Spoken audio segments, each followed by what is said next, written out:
of exciting things to tell you. Actually, I was hoping we could get the lady next door to come in and read the slides for me. That's how excited I am about a lot of the content. We're going to go through a roadmap and what's new. Basically, what we're going to be talking about is where our products have been recently, where they are right now, and what's coming up in short order and in the future. First, I wanted to mention we've got a lot of great talks this week. Here's just a page of talks by Cincomers. And we've got some exciting talks today too. Travis follows up this talk. David Buck talks later this afternoon. And I should have even put more pages in because there are just a lot of great talks here this year. So, like I mentioned, what we're going to do is talk where the product's been, where are they now, and where are they going in the future. And I'm going to talk about a few other things, about what we try to do with improving things, improving the customer experience. First, to start off, both our products use the Cincom Smalltalk Foundation. And what that allows us to do is concentrate our resources on things that both our products can benefit from. Both products exercise the base, so both improve the base, and we find this is a useful and wise use of resources to do it in this fashion. So most of the things here are going to refer to these levels of the products. The M2 8.4 and 7.9 will probably be in customers' hands in sometime in June. We'll be releasing that late May, early June, and in customers' hands sometime in June. So a lot has happened over the past 2 years. This is just the past 2 years. The last slide goes back even a little bit farther. But just in the past 2 years, we've had 4 major product releases and 4 maintenance releases. So we've got a lot going on. A lot of really good changes we want to tell you about. So in the foundation piece, just the foundation, things that are shared, we've added a Unicode Windows virtual machine. And that was, it supports wide characters now, and that was largely a transition for the internationalization work that we're doing. Store is something that a lot of our customers use. A lot of customers, a lot of users, a lot of the community use that.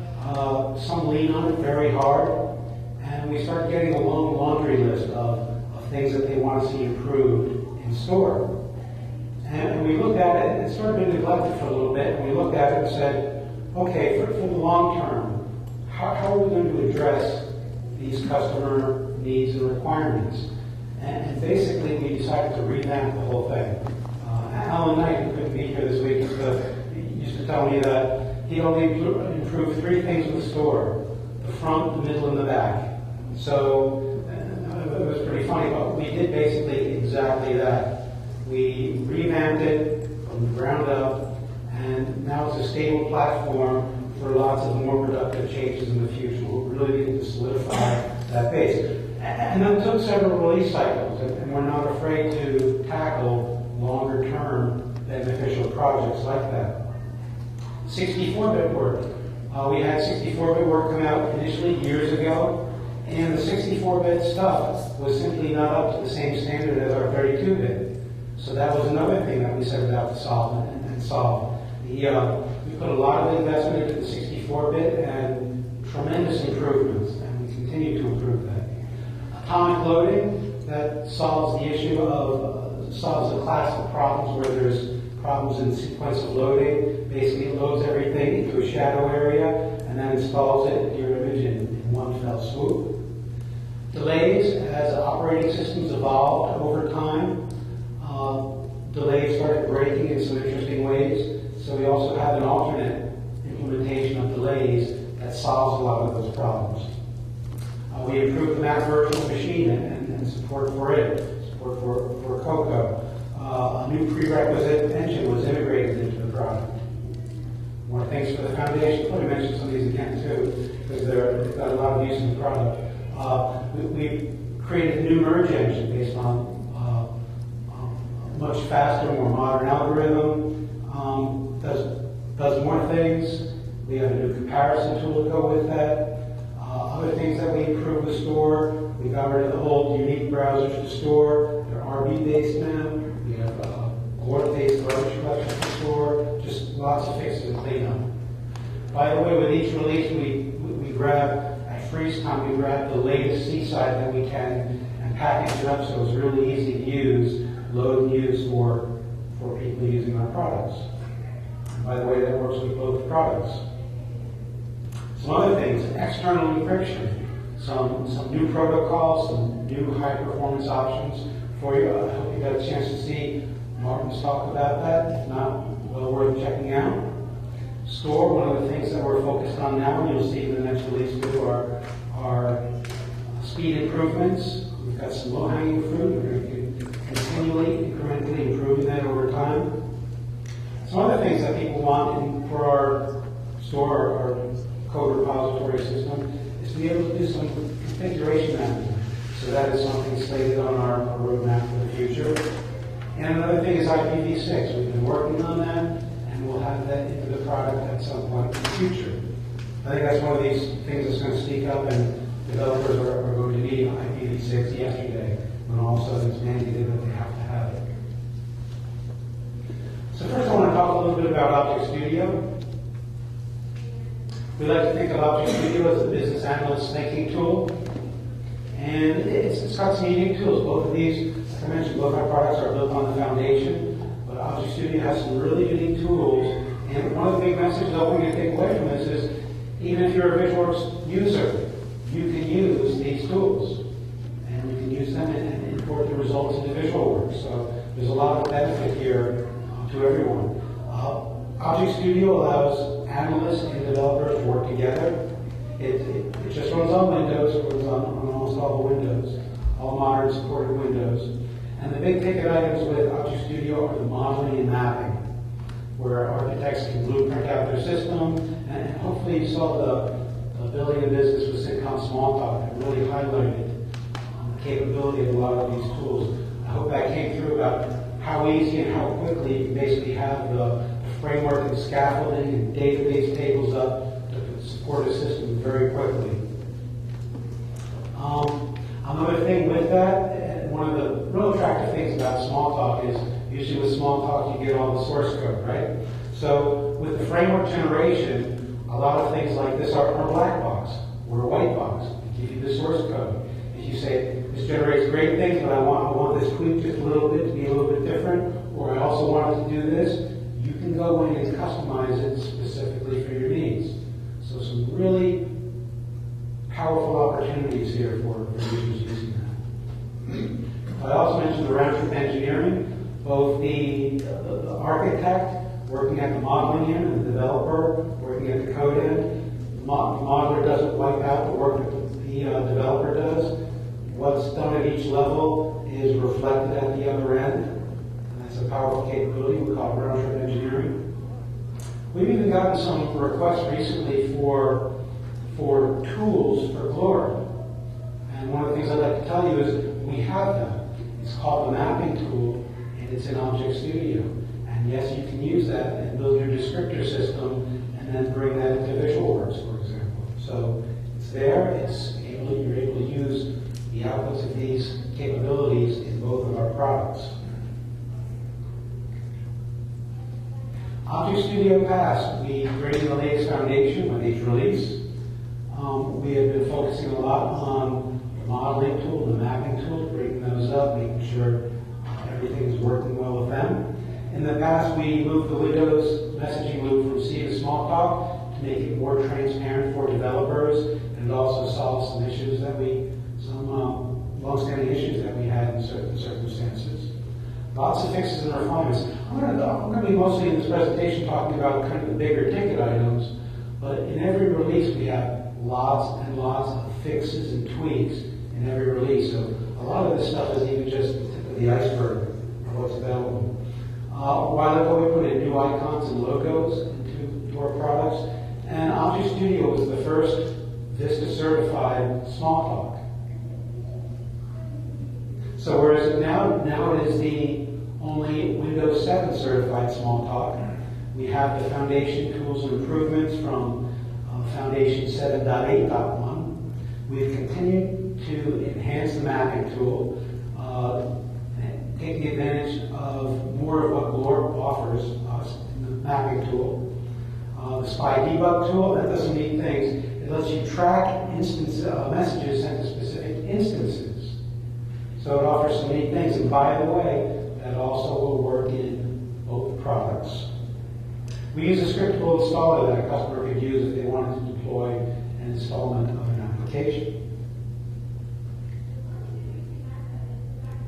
So where are we now? We've added some changes for the runtime packager, making it easier to use for people moving up from Object Studio 7.x.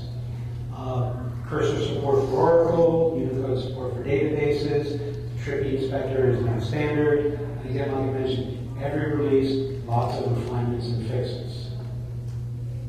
So where are we going? Well, we've got some interesting plans. The feature tools, as I mentioned, are the mapping and modeling tool. The mapping tool, we're going to be adding in some interesting object relational mapping capabilities to include inheritance mapping, conditional mapping, and dictionary mapping. The modeling tool, we're improving the interaction diagrammer and making enhancements to the editor. We're also incrementally improving the GUI builder, refining that and bringing it forward. We're making improvements to database performance. For this next release, we're now using a much newer version of the Microsoft compiler to build it. And sometime in the future, we'll be building a 64-bit Object Studio when customers request it. Our other feature product, VisualWorks. This is kind of how we pitch VisualWorks, the do anything faster, better cross-platform tool. Most of these things you can attribute to the capabilities of Smalltalk and performance of our VM. Just wanted you to see how we pitch Smalltalk to non-Smalltalkers. So what have we done in the recent past with VisualWorks? Well, as I mentioned, we got all the improvements that I mentioned in the foundation. Internationalization, we have lots of requests from customers saying, well, we built this application and we want to be able to sell that in all these different places around the globe. And we need more robust internationalization. So we did that. We went to a CLDR Unicode-based standard, and we literally went from 14 locales to hundreds supported by CLDR. And we're continuing to incrementally improve that each release as well. I mentioned before our Solaris and Linux 64-bit platforms underwent a major revamp, bring them up much more capable now. We've revamped COM, so if you use COM, some really nice capabilities in COM to more easily integrate it into VisualWorks and even go through and discover the API. It's a really neat interface and tools that are with the newer version of COM. We also made it so you could integrate ActiveX windows into your VisualWorks application. Like I mentioned before, also for Object Studio, new professionally designed icons and logos. So where are we now? Some more recent things. We had a number of requests from customers to bring up the SOAP and WSDL API to a current spec. So we revamped that. I mentioned basically store was revamped, and now we're starting to make very specific changes and improvements to it. A new comparison tool, and merge engine. A couple things I want to talk about. I think they're really neat. One of the things that we added in very recently was the project launcher. And it always bothered me that on Mac and Windows we had this icon right on the desktop, but the usefulness of it was kind of limited. So we made some changes, and I really hope those changes help brand new people to the product, experienced people can use it, and it also did some other things. So let me tell you what it does. Project Launcher, well first, when a newbie comes to Smalltalk, that there's this pattern that you start a Virgin image and you save it as a different name. So when you click on the icon, the old way that the icon works is that it would bring up visual.im from a Virgin image. And hopefully the person understands this pattern in Smalltalk that you save the image as a different name. But now, of course, if they went back and clicked on that icon, a nice pretty desktop icon, they'd say, well, where's my work? So we want to make it easier for people coming to Smalltalk and trying it out or evaluating it. So now when you click on that icon, it brings up a project launcher. It says, do you want to create a new project? Create a new project, give it a name. It creates a new image by that name for you. Next time you come back and you click on that icon, and you've got a list of all your projects, all your images. And they can launch it from right there. And that's where an experienced person, an experienced Smalltalker can go to. They can go to that and see a list of all their images and launch it. If they don't want to do that, no impact. It doesn't get in your way, which is an important thing to me. Another thing it does is it stores your images where they should be on the system, not in the read-only area where you probably shouldn't be storing them. It stores them in the proper place. So it solves a number of problems and makes valid use of that pretty desktop icon.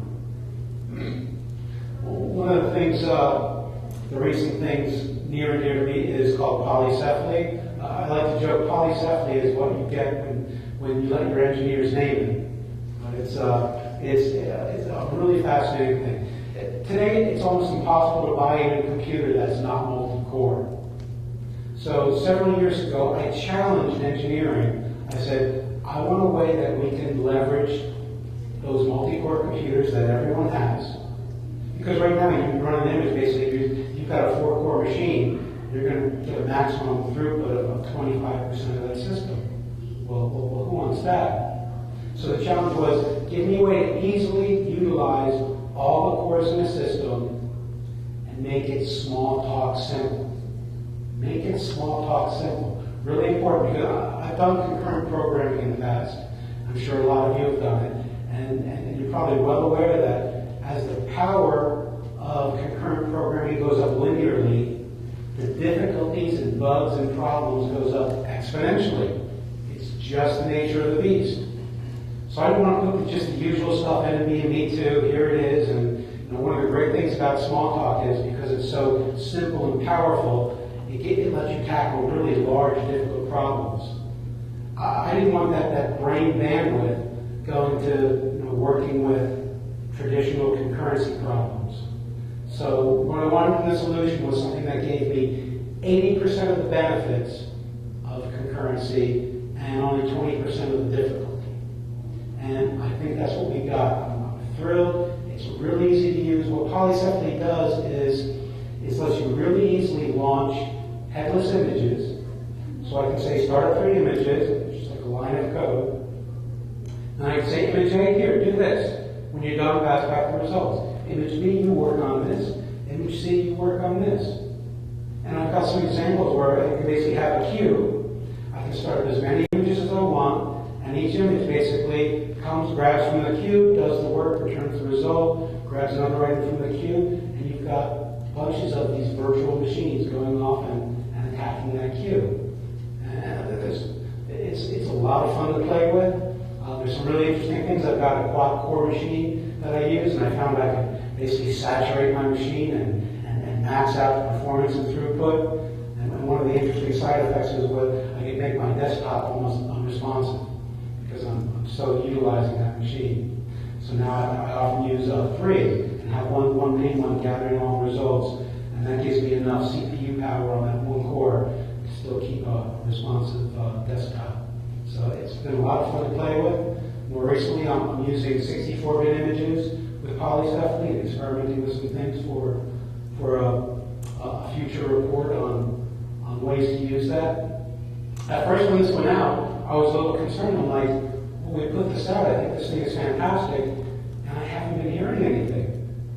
And it was kind of funny. The reason that I wasn't hearing anything was because it just worked. And then I started to hear from customers, oh yeah, we're using that. We split up our system analysis, and we're getting 3x the throughput. Or we're, instead of doing our testing linearly, we're using polycephaly. We're getting, several times the throughput. So if you're into performance and need things like that, it's not a panacea. It won't do everything, but the things that it works for, it works fantastic. off my soapbox about polysilicon. Great big ones. Internationalization, we're making improvements in the collation. Recently, we've made collation performance improvements. Recently, we've made garbage collection improvements in the incremental garbage collector. Hopefully, you got to see Andres Luke's talk about the interesting things going on, because it's really encouraging to me that in this very staid piece of our virtual machines, we're going in, we're basically redoing pieces, and we're making some significant improvements in a very staid area of the product. So I think those are pretty exciting. People love to get more power out of their current application.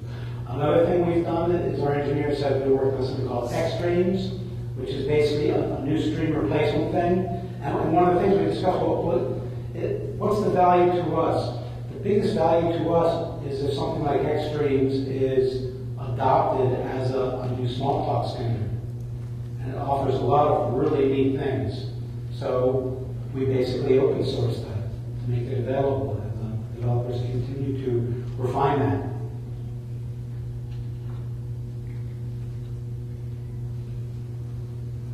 The future. A lot of this is in the near future. There are, if you saw Lotus' talk, there are more garbage collection performance improvements coming in the release that's coming in a couple months. External encryption, more protocols, more performance, more options, if you saw Martin's talk. Following this talk, Travis is going to be talking about skins. And I just love this technology. There's always been, as soon as I started with Smalltalk back in the mid-'80s, there's always been this what's better, native widgets or emulated widgets. Both have their pros and cons. And in one sense, the skins work takes some of the best of both of those worlds. So it's really neat stuff. It also cleans up some of the areas and makes them simpler and more powerful. So some really good work going on in that area.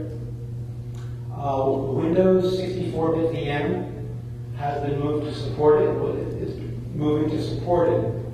Now, one of the things too, we had a number. We came out with that, put it into preview, the last major release. But we had some customers come and tell us, we've built up our new applications on 64-bit Windows. We want to put it into production, but we can't until you officially support it. So for specific customers, because they came and talked to us and we work with them, we want them to be successful, we supported it just for them in the interim. Some other interesting things coming out. With Windows 64-bit, people are going to want to use COM64. So we have COM64 coming out.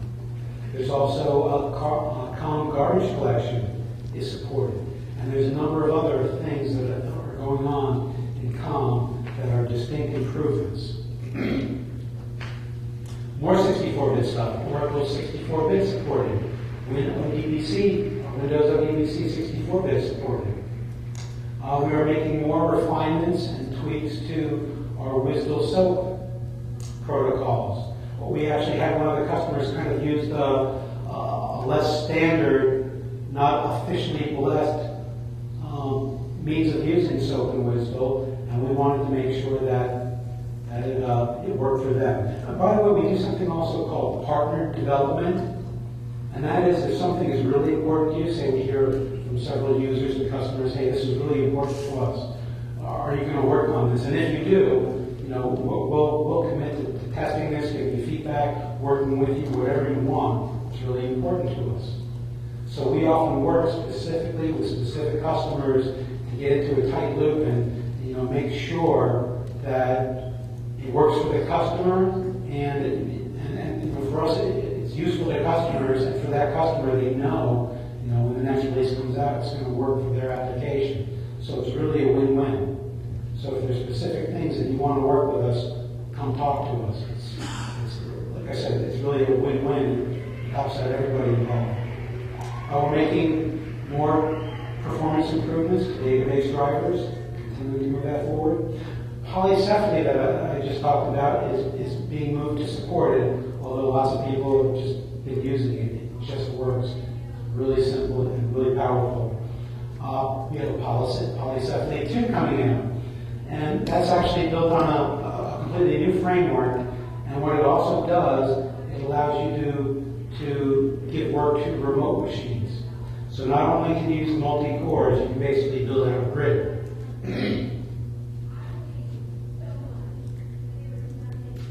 What else? The future, I mentioned IPv6. That'll be part of our foundation in the future, available for Visualworks and other studio applications.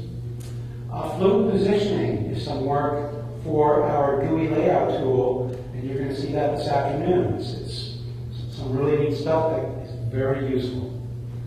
Fonts, we've been actively working and looking at better ways to do fonts, and we want to basically move those forward. And we're looking at being able to utilize native fonts and the capabilities that they can give you sometime in the future.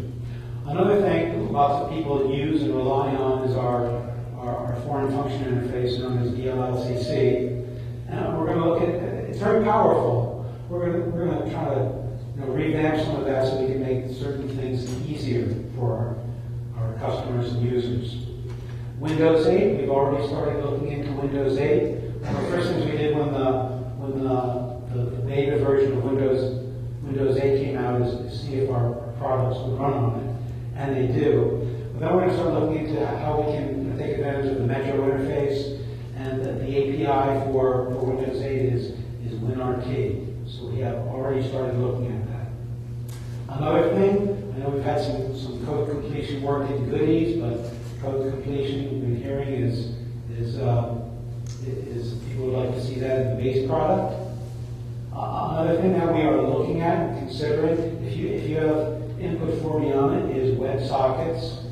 And actually, we have a bunch of things that I really can't tell you about, or Suzanne would shoot me on the spot, I think. So we've got some innovative, interesting ideas that we're considering. We want to start, working with them a little more and see how they pan out before we, specifically make announcements on them. But we want to be innovative. We want to bring new things. We want to keep Smalltalk moving forward. I want to mention about product changes. Where do they come from? And they come from customers, community users, engineering, support, sales, product management. In this list, notice the first 3 things. The first 3 things are basically people who use our products. Basically, if you're using our products and you have ideas, suggestions, requirements, I'm a product manager. I want to hear from you. I want to know what you think can make it better. I want to know if you have great ideas for innovative new things that'll help you and help move Smalltalk forward. If you've got a specific need and you think a lot of people are going to be needing something, tell me. I want to hear that. Those are often the highest priority things on our work queue. We hear things from support. Support is on the front line with our customers, and a lot of the things, for example, from them gets directly input to me. As a matter of fact, right now, before I left, I was talking with the support manager, and she's working with her team to give me a list, because we've been gathering information for our next planning cycle, where basically product management and the STAR team and engineering sit down and discuss what are the highest priority things and where do we want to go with our product. So we take all the input that we can, and we get a product manager. We try to come up with ideas. I try to come up with ideas.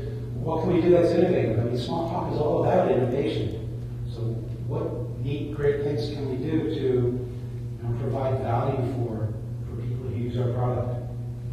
Oh, by the way, I want to mention, a lot of you know me, but I've been doing I taught myself Smalltalk in 1986. I've worked at a hedge fund, directing software development, all in Cincom Smalltalk. And I tell you this so that if you come to me and want to talk to me about things that you'd like to see in the product, I didn't come from, say, the marketing side and know nothing about real development. I've worked most of my adult life developing small talk, flying around the country, teaching people small talk, working as a sales engineer to demonstrate small talk to people, doing consulting in small talk, and working outside of Park Place and Object Share in Cincom, working for people doing where we ran small talk 24/7. So you can talk to me about it. I do have a programming background, so I won't glaze over when you start discussing some intricacies. Our development process. One of the things I want to point out here is that just because something's not broken doesn't mean that we can't improve it. So, we've been going along for a while. When I became product manager, we didn't just sit back and say, hey, it's good enough, it's going along okay, let's just sit back on our laurels and just continue. No, so said, well, how can we improve things? So we try a number of things all the time. Some don't work out, and that's okay. We get lots of valuable and useful information from it. For example, a couple of years ago, actually several years back now, we tried a longer product cycle. So, okay, well, what happens if we make the product cycle longer? Can we get more, bigger, more powerful things into the product? And I know, from having been a customer, I know customers can't upgrade with every single release. So maybe it would be more beneficial. Let's try that out. We tried that out. We went longer. One of the problems we ran into is at the end of that, locking it down and getting out the door took longer than we wanted. Well, we wouldn't have learned that unless we tried that. Another thing we did during that cycle is revamp the engineering development process and improve it in a whole number of ways. So we wanted to be more lean, more agile. A lot of things came out of that. For example, we do weekly builds of the foundation of the product. And those weekly builds are available to people on our development. We have VW Dev and OST Dev. And basically that's made available to customers who want to see the new things, see if they work, give us feedback. One of the things that we continue to add and refine that process, we add more tests. Because when we do that weekly build, we run a whole suite of tests to flush out any problems more immediately and make it automated so we can easily discover those. I mentioned we have something called partner development, and that works out really well when a new feature is really important to someone and it's important to us, making sure what we deliver is useful to our customers. One of the areas that we want to move store forward is doing more configuration management. Well, we're not just going to build something and say, here you go, hope it works. We're actually going to use that in-house first. So we're going to be doing the dog food, eating our own dog food. We're going to make sure that it works because it's got to work for us.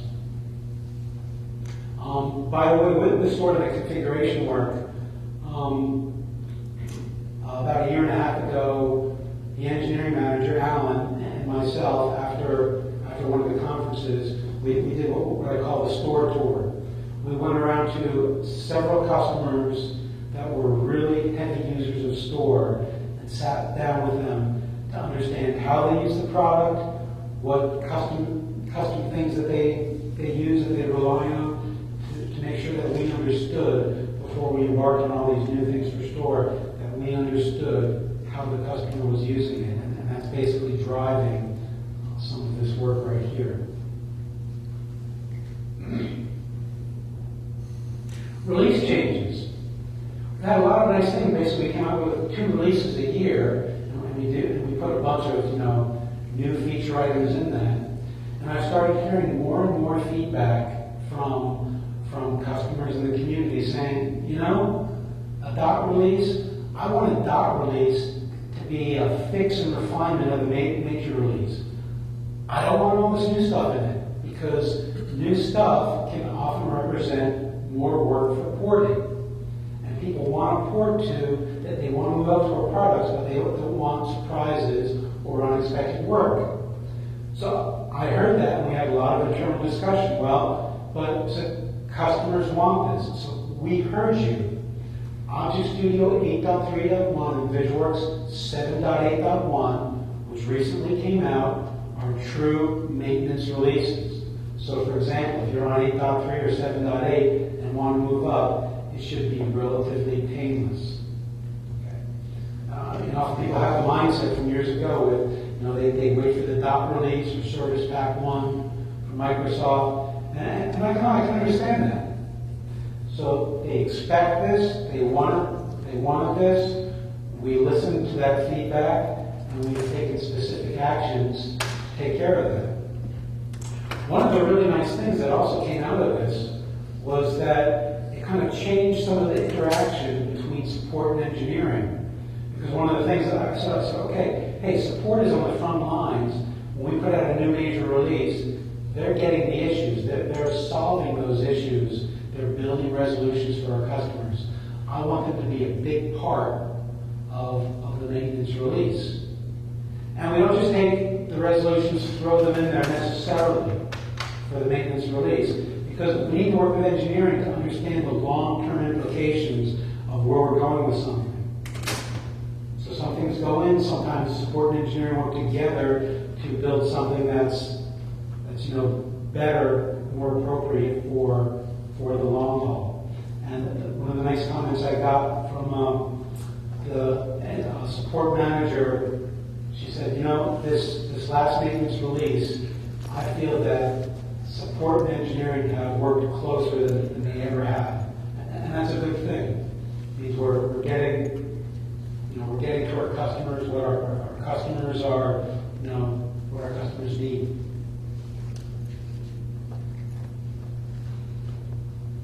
In the future, we're still going to have an annual major release. In between that, we'll have at least one maintenance release for each product. Support will continue to do resolutions, and another thing, getting feedback from customers. They're also going to be building resolution bundles, where sometimes if you took every single resolution, there's potential for some conflicts. We experienced that in one cycle, so we went about to solve that, and we are also going to be providing resolution bundles where you can basically load all those resolutions together that we've made sure work together appropriately. Some other things that you heard about both from Suzanne and Georg is that we're getting more traction within Cincom for Cincom Smalltalk, which is always a good thing. And sometime internally, like someone said, that can be even harder. Channel Stream is a document printing solution that is built in Cincom Smalltalk, and it is another product. Also, you saw the presentation by Georg about the new Synchrony work that coordinates the work with several other products, and basically Cincom Smalltalk is the glue that makes that all work in exciting new ways.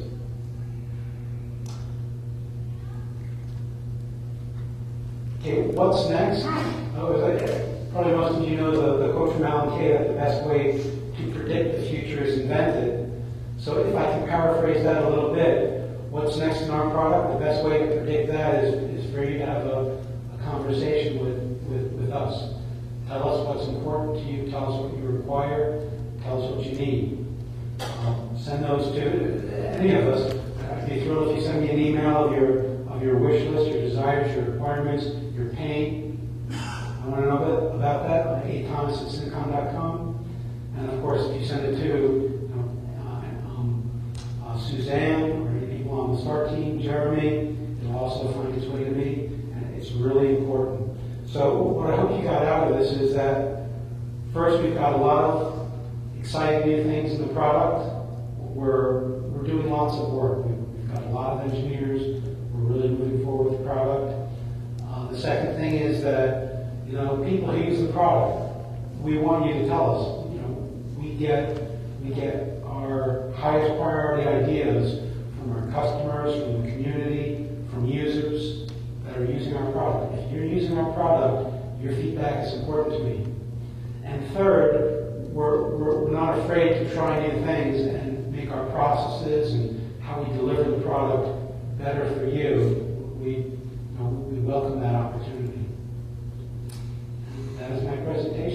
very much.